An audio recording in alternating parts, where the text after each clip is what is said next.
आजकल ये बात बड़ी प्रचलित है हम्म। कि 90% से ज्यादा बीमारियां जो हैं वो साइकोसोमेटिक हैं। हम्म। जिसका मतलब यही हुआ कि माइंड से रिलेटेड है। तो हम्म। क्या सरबत का भला का भाव या सब सर्व मंगल का भाव हम्म।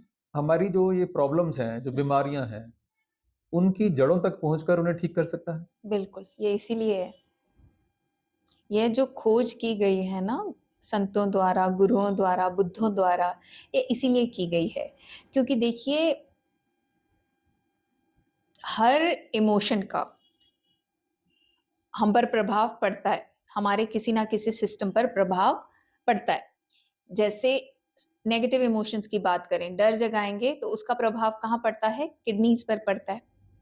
हम्म। हम्म? तो ये जो मंगल का भाव है, सर्व मंगल का भाव है, सरबत का भला का भाव है, इसका सबसे ज्यादा असर पड़ता है किस पर? हमारे नर्वस सिस्टम पर। हम्म। आज आपने जो अभी बात करी कि बहुत सारे लोग बीमार हैं, लोगों का जो नर्वस सिस्टम है वो एजिटेटेड है, हम्म। वो ओवर अलर्ट है, वो ओवर एक्टिव है, हाइपर एक्टिव है। लोगों को साइकोसोमेटिक प्रॉब्लम्स हैं। और नर्वस सिस्टम अगर हमारा सही तरीके से काम करता है, तभी हमारे बाकी सारे सिस्टम्स सही तरीके से काम करेंगे। हम्म। चाहे वो एंडोक्रीन सिस्टम्स हैं जो हॉर्मोन्स को रिलीज करता है, चाहे वो मस्कुलर सिस्टम है, हमारी मांसपेशियां हो गई, चाहे वह स्केलेटल सिस्टम है, हमारी हड्डियां हो गई, चाहे वह हमारा रेस्पिरेटरी सिस्टम है जिसमें हमारी लंग्स हो गई, चाहे वह हमारा डाइजेस्टिव और एक्सक्रीशन सिस्टम है। तो जितने भी सारे सिस्टम्स हैं वह सही तरीके से तभी काम करते हैं अगर हमारा नर्वस सिस्टम सही तरीके से काम करता है। हम्म? हम्म। अब हम क्या करते हैं? अपने नर्वस सिस्टम को ठप कर देते हैं। और वह हम कैसे ठप करते हैं? वहां पर हम करते हैं चालाकियां, चतुराइयां। अब प्रश्न यही उठता है कि वो चालाकियां और चतुराइयां हम कैसे करते हैं? उसमें हम बहुत सारी एग्जाम्पल लेंगे ताकि यह बात समझ में आए। तो उसमें सबसे पहली एग्जाम्पल, ठीक है, अब हमारी किसी से नहीं बनती और वो है हमारे सामने आया, वह बेचारा कहीं से गिर के आया, उसको अलग अलग चोट लगी पड़ी है, खून निकल रहा है, हाथों से खून निकल रहा है, घुटनों से खून निकल रहा है, सिर से खून निकल रहा है। हुँ? और हमें यह बंदा अच्छा नहीं लगता और हम देखते हैं कि इसको खून निकल रहा है, और हम कहते हैं कि और निकलना था ना। अच्छा हुआ। हाँ, अच्छा हुआ। अंदर ही अंदर सोचते हैं अच्छा हुआ, इसको और खून निकलना था। अब ये हमारा नर्वस सिस्टम देख रहा है, जान रहा है, और हमारा नर्वस सिस्टम ही कुदरत के कानून के न्याय को, जस्टिस को हमारी जिंदगी में इंप्लीमेंट करता है। अब क्या होगा? थोड़े दिन बाद तुम्हें चोट लगेगी। अब ये नर्वस सिस्टम कंफ्यूज है। अब वैसे तो क्या होता है, कोई चोट लगेगी तो नर्वस सिस्टम का क्या काम है? एकदम से हीलिंग को स्टार्ट कर देना। पर अब इसने तो तुम्हें देखा था कि तुम जब देखते हो कि दूसरों को खून निकलता है तो और निकलना चाहिए था। तो ये कंफ्यूज है। ये बल्कि क्या होगा, तुम्हें चोट पे चोट लगेगी या तुम्हारी चोट हील नहीं होगी। क्यों? क्योंकि तुमने क्या जगाया अपने नर्वस सिस्टम पर? रिजेंटमेंट का तुमने भाव जगाया, तुमने द्वेष का भाव जगाया, तुमने नफरत जगाई, तुमने यह भाव जगाया कि इसका अमंगल हो, इसको और खून निकले। और तुम्हें, क्योंकि कुदरत के कानून के प्रति समझ नहीं है, होश नहीं है, कुदरत के कानून का न्याय कैसे तुम्हारे नर्वस सिस्टम के माध्यम से काम करता है यह तुम्हें पता नहीं है। तो तुमने इसीलिए इस तरह के नेगेटिव इमोशंस को जगाया। और अब क्या हुआ कि जब भी तुम्हें चोट लगेगी तो तुम्हारा नर्वस सिस्टम तुम्हें जल्दी से हील नहीं करेगा। बल्कि तुमने उसकी ऐसी वे उसको उसकी प्रोग्रामिंग कर दी, उसकी ऐसी कंडीशनिंग कर दी या उसको ऐसे सिग्नल्स दे दिए कि और खून निकालो। ऐसे ऐसे मुझे अच्छा लगता है। और वहीं जो कुदरत के कानून के न्याय को समझता है, वह देखता है कि चलो किसी बंदे से उसकी अनबन रहती है। वह सामने आया, बेचारा लहूलुहान है। पर यह सामने वाला बंदा कुदरत के कानून के न्याय को समझता है। हुँ? तो ये भाव जगाता है कि इसका मंगल हो, इसका भला हो। अब जिन भी कर्मों के फलस्वरूप ऐसा हुआ कि ये लहूलुहान हो गया, हम्म, यह वैसे कर्म बीजों से मुक्त हो, वैसे मन के विकारों से, मन के कलेशों से मुक्त हो, ताकि यह पूर्णता को महसूस करे, ताकि यह पूर्ण स्वास्थ्य को महसूस करे।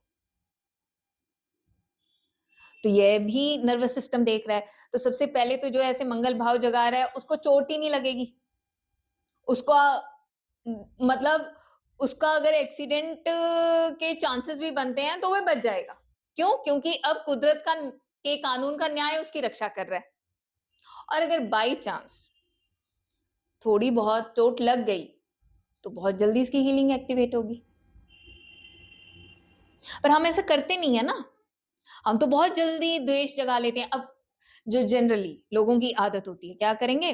अपना घर साफ किया और जो कूड़ा है वो कहाँ कर दिया? गली में कर दिया, या कूड़ा जो है पड़ोसी की तरफ कर दिया, या कूड़ा जो है उठाकर किसी और के घर के आगे डाल दिया, पार्क में डाल दिया, जो कूड़े की जगह है वहां नहीं डाला। और यहां पर लोग समझते हैं कि हमने क्या गलत किया। पर तुम्हारा नर्वस सिस्टम तो देख रहा है ना, वो तुम्हारी इन चालाकियों को, चतुराइयों को देख रहा है, जान रहा है। यहाँ पर जो नर्वस सिस्टम की बात की जा रही है, क्या ये मन की बात की जा रही है? देखिए, अभी हम नर्वस सिस्टम को समझ रहे हैं। जब हम मन के माध्यम से इन चीजों को समझेंगे, तब हम मन के माध्यम से ओके, समझाएंगे। ओके। पर यहाँ पर स्पेसिफिकली हमें ये समझने की जरूरत है कि जो हमारा नर्वस सिस्टम होता है, इसके माध्यम से कुदरत के कानून का न्याय हमारे जीवन में काम करता है। और ये जो बात अभी अभी कर रहे हैं, क्या ये क्रॉनिक डिसीजेज जो होती हैं, हम्म उसके ऊपर भी एप्लीकेबल होता है? ये बिल्कुल हर एक चीज पे एप्लीकेबल होता है, क्योंकि हमारा नर्वस सिस्टम लगातार हमें देख रहा है, हमें जान रहा है। और हमारे नर्वस सिस्टम को लगातार सही तरीके से काम करने के लिए जो भाव चाहिए, वह है सर्व मंगल का भाव, सर्बत के भले का भाव, कंपैशन का भाव। पर जब ये देखता है, जब ये जान रहा है कि यह तो अपने चित्त पर लालच जगा रहा है, बेहोशी जगा रहा है, अज्ञानता जगा रहा है, ये दूसरे का किसी ना किसी तरीके से नुकसान कर रहा है, ठीक है? वो हमारी अल्प बुद्धि को उस समय लगता है कि ये तो मैं किसी और का कर रहा हूं ना, तो इससे कुछ नहीं होगा। पर वो नर्वस सिस्टम देख रहा है। तो अब यही जैसे हम एग्जाम्पल जो ले रहे थे कि अपने घर का कूड़ा निकाला और तुम दूसरे के घर के आगे लगा रहे हो, या तुम पार्क में फेंक रहे हो, तो इसमें अब ये नर्वस सिस्टम देख रहा है ना। तो तुम नर्वस सिस्टम को बिल्कुल ये सिग्नल दे रहे हो कि क्या करो, तुम बीमारियों को मेरे शरीर पर प्रकट करो, फैलाओ, क्योंकि मैं गंदगी को फैलाना चाहता हूं। और फिर इन वन फॉर्म और अनदर किसी ना किसी तरह की दुख, तकलीफें, परेशानियां शरीर के माध्यम से, मन के माध्यम से, या रिश्तों के माध्यम से, या पैसों के माध्यम से, पैसों की कमी के माध्यम से हमारे जीवन में प्रकट होती हैं। फिर हम कहते हैं ये कैसे हो गया। हम आजकल कितना थॉट पोल्यूशन क्रिएट करते हैं। हम पूरी सड़क को घेर देते हैं, कोई फंक्शन करने के लिए, इतने ज़ोर-ज़ोर से म्यूज़िक वगैरह बजाते हैं और हमें लगता ही नहीं है कि ये हम किसी और का नुकसान कर रहे हैं।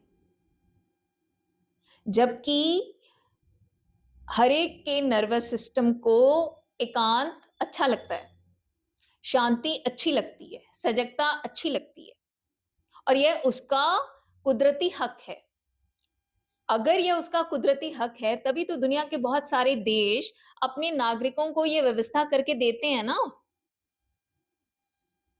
वहाँ पर तुम इस तरह से शोर नहीं मचा सकते, इस तरह से thought pollution, emotion pollution, sound pollution, air pollution, water pollution नहीं क्रिएट कर सकते।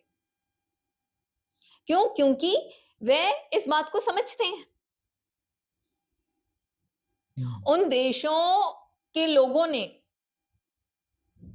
या वहां पर जो भी इवॉल्व बीइंग्स थे, साइंटिस्ट कह लीजिए, स्पिरिचुअल साइंटिस्ट कह लीजिए, उन्होंने इस बात को समझ लिया और इसी तरह के कानून बना दिया और ऐसे कानूनों की बहुत कड़ाई से वे पालना करते हैं।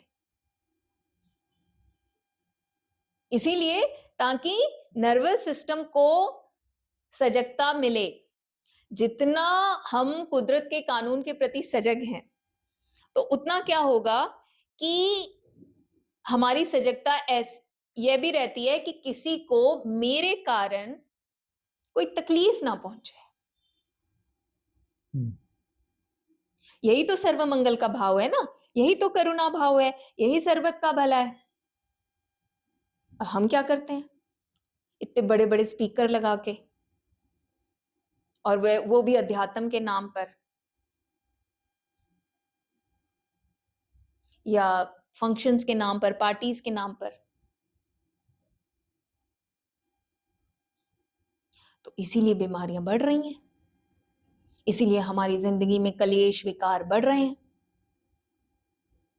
पर जितना हम इस बात को समझें और ज्यादा से ज्यादा इस सर्व मंगल के भाव को क्रिएट करें, अपने थॉट्स के लेवल पर भी, अपने इमोशंस के लेवल पर भी और अपने एक्शंस के लेवल पर भी, तो हमारी जिंदगी बढ़िया होती जाती है।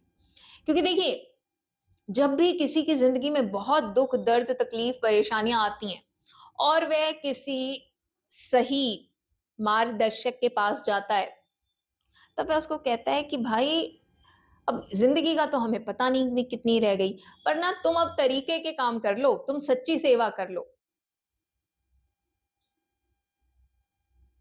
तो वह उसको यही सुझाएगा कि अगर तुम देखते हो कि रास्ते में बहुत सारे पत्थर पड़े हैं, तो तुम उन पत्थरों को हटाओ।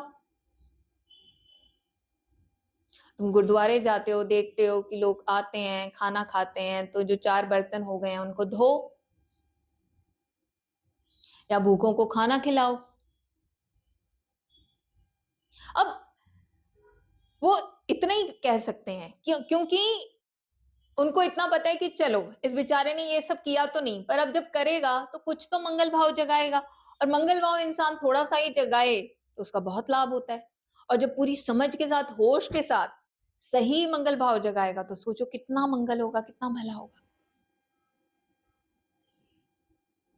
और ये सब हम भूलते जा रहे हैं। अभी हम सबको ऐसा लगता है, या हमारी वृत्ति ऐसी हो गई है कि मुझे सबसे पहले मुझे मिले और केवल मुझे मिले।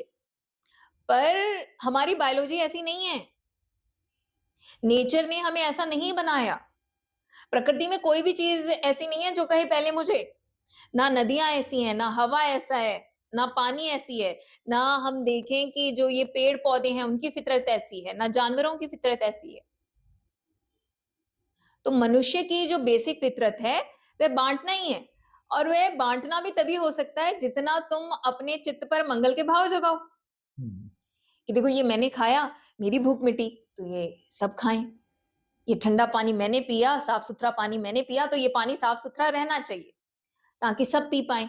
पर हम क्या कर रहे हैं, अभी बस पानी मुझे ही मिलना चाहिए, और जो पानी की हम पानी को गंदा कर रहे हैं, पानी का दुरुपयोग कर रहे हैं, तो वो मंगल भावना तो खत्म हो रही है ना।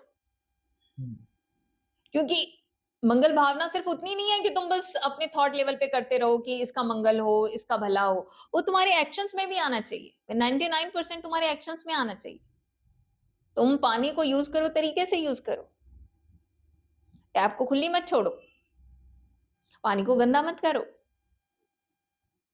पूरी कोशिश करो कि अगर आज मुझे पीने का पानी मिल रहा है तो ये सबको मिलना चाहिए, और मेरे जाने के बाद आने वाली भावी पीढ़ियों को भी मिलना चाहिए। ये क्योंकि ये उनका कुदरती हक है। तो आज मेरे से जाने अनजाने ऐसे कोई कर्म ना हो। और इसी तरह से अगर मेरे को शुद्ध साफ सुथरी हवा मिल रही है तो ये सबको मिलनी चाहिए। अब ये नहीं कि मैं उसको खत्म कर दूं। आपने मंगल भाव के बारे में तो बड़ा कुछ बता दिया, लेकिन इस मंगल भाव से उन क्रॉनिक बीमारियों का क्या रिलेशनशिप है? क्योंकि देखो, हर जो बीमारी है ना, उसकी जड़ कहीं ना कहीं इसी भाव में है, जहां पर हमने कोई भाव क्रिएट किया, जहां पर हमने कुदरत के कानून की उल्लंघना की, जहां पर हमने स्वार्थ को जगाया, मैं को जगाया, अहंकार को जगाया कि मुझे मिले, मुझे चाहिए, यह सिर्फ मेरा है, मेरा ही हक है इस पे। और जब हम बेहोशी में, अज्ञानता में वैसे भाव को लगातार जगाते चले गए, द्वेष के भाव को, नफरत को, गुस्से को है जगाते चले गए, कि अब हमारा मन भी उसको संभाल नहीं सकता, तो वह फिर फेंक देता है बॉडी पर। तो अब हमारी ऐसी कंडीशनिंग है, तभी हमें लगता है ये तो रोग है। पर जिसकी चेतना थोड़ी उठी होती है, और चेतना तभी उठेगी जितना तुम कुदरत के कानून के ज्ञान को समझो लो, तो वह भली भांति समझता है कि यह मन में पड़ी गंदगी अब बाहर प्रकट हो गई है। क्रोनिक का मतलब क्या होता है कि लंबे समय से कोई बीमारी चल रही है। तो अब अगर कोई लंबे समय से बीमारी चल रही है तो इसका मतलब कि हाँ, ऐसी मतलब पूरा आप समझिए बहुत सारा कूड़ा अंदर पड़ा है मन के।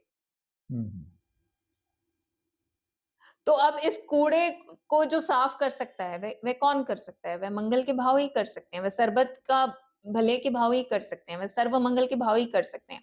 और यह भाव भी जितना तुम कुदरत के कानून को समझो, कुदरत के कानून के ज्ञान को अपने चित्त पर जगाओ, कुदरत के कानून के प्रति होश को अपने चित्त पर जगाओ, क्योंकि जितना तुम्हारी कुदरत के कानून के प्रति सजगता बढ़ेगी, और उसके बाद तुम जो सर्व मंगल का भाव जगाते हो, वो इफेक्टिव है। तो सबसे पहले तो कुदरत के कानून के प्रति अपनी सजगता को, अपने होश को, अपनी अलर्टनेस को, अपने अवेयरनेस को बढ़ाना है। तो उससे हम खाली अपने ही मन की सफाई नहीं करेंगे, बल्कि हम पूरे एनवायरनमेंट की सफाई में भी भूमिका निभाते हैं। पर वह जब हम करने लगेंगे तब पता चलेगा कैसे होगा, क्योंकि इस चीज को बताना बड़ा मुश्किल है, क्योंकि कुछ चीजें सिर्फ करने से होती हैं। तो आज जो हमने जाना, जो समझा, वो यही हुआ कि यदि हम सर्वमंगल का भाव जागृत करते हैं, सर्वत का भाव क्रिएट करते हैं, तो ये हमारी साइकोसोमेटिक जो डिसीजेज हैं, जो हम जिसको समटाइम्स क्रोनिक डिसीज हैं, उनकी जड़ों तक जाकर उनका के ऊपर असर करता है। हाँ, हीलिंग होती है, उनकी हीलिंग होती है। पर बार बार मैं यही कहूंगी कि पहले अपनी कुदरत के कानून के प्रति समझ को बढ़ाओ। जितना कुदरत के कानून के सच्चे ज्ञान को लोगे, समझ बढ़ेगी तो कुदरत के कानून के प्रति सजगता बढ़ेगी। जितनी सजगता बढ़ेगी, तब जो सरबत का भले के भाव आएंगे वह प्योर होते हैं, और वह ही इतने इफेक्टिव होते हैं कि वह पूरी जड़ से हीलिंग करते हैं। हाँ, तो अभिप्राय यही हुआ कि अगर हम कुदरत के कानून को अपने जीवन में इम्प्लीमेंट करते हैं, धारण करते हैं, तो इन सब से पूरी तरह से जूझा जा सकता है, इनके ऊपर असर होगा। हाँ, जूझना क्यों है? तो अब मतलब हम जड़ों तक अपनी हीलिंग कर सकते हैं, पूरी हीलिंग कर सकते हैं। अदरवाइज तो क्या होता है कि हम कोई बीमारी प्रकट हुई, तो हमने थोड़ा इलाज किया, हमें लगता है अब हम ठीक हो गए, फिर दूसरी हो जाती है, फिर तीसरी हो जाती है। तो वो गंदगी यहाँ से पनपी, हमने बंद कर दिया, पर वो खत्म नहीं हुई। अब वो फिर किसी और तरीके से निकलेगी, फिर हमने दबा दी, या फिर वो किसी और तरीके से जैसे निकलेगी। मेडिकेशन से क्या ये चीजें दबाते हैं? हाँ, some most of the times हम दबाते हैं, क्योंकि जब हम सिम्पटम्स के आधार पर इलाज करते हैं, तब हम जड़ों का कहाँ इलाज करते हैं। धन्यवाद जी आपका। धन्यवाद। अगर आप भी शुद्ध सांस पर काम करना सीखना चाहते हैं, तो नीचे कमेंट्स में जो कमेंट पिन किया हुआ है उस पर जाएं। उसमें व्हाट्सएप ग्रुप का लिंक दिया गया है, उस लिंक पर जाएं, व्हाट्सएप ग्रुप को ज्वाइन करें। उस मेडिटेशन ग्रुप में आपको मेडिटेशन से संबंधित सारी जानकारी मिलती है। फ्रीडम फ्लेम फाउंडेशन द्वारा हर सोमवार, बुधवार और शुक्रवार को शाम 4 बजे से लेकर 5 बजे तक शुद्ध सांस पर ध्यान कैसे करना है यह सिखाया जाता है और इसकी भरपूर प्रैक्टिस कराई जाती है। तो देर किस बात की, जल्दी से इन क्लासेस को ज्वाइन करने के लिए नीचे दिए गए व्हाट्सएप लिंक पर जाएं, मेडिटेशन ग्रुप ज्वाइन करें। धन्यवाद।